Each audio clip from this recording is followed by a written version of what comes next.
سأصرف عن آیات الذین یتکبرون فی الارض بغیر الحق، میں پھیر دوں گا اپنی آیات سے ان لوگوں کے رخ کو جو زمین میں ناحق تکبر کرتے ہیں.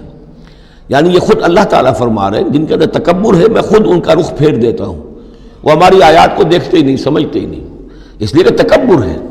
تکبر وہ شے ہے جو اللہ کو سب سے زیادہ ناپسند ہے. فرمایا گیا ہے ایک حدیث میں، حدیث قدسی میں، الکبر ردائی، تکبر میری چادر ہے. تو اگر کوئی اور تکبر کرتا ہے تو گویا کہ میری چادر میرے شانے سے وہ گھسیٹ رہا ہے، تو اس کے خلاف میرا اعلان جنگ ہے.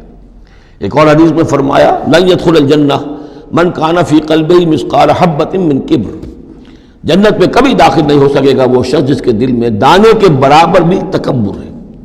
تکبر سب سے بڑا روگ ہے.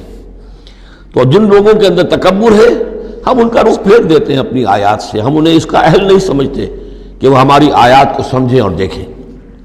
وَإِن يَرَوْا كُلَّ آیَةٍ لَا يُؤْمِنُوا بِهَا، اور اگر وہ سرسری طور پر دیکھ بھی لیں، ساری نشانیاں دیکھ لیں، تب بھی وہ ایمان لانے والے نہیں ہیں.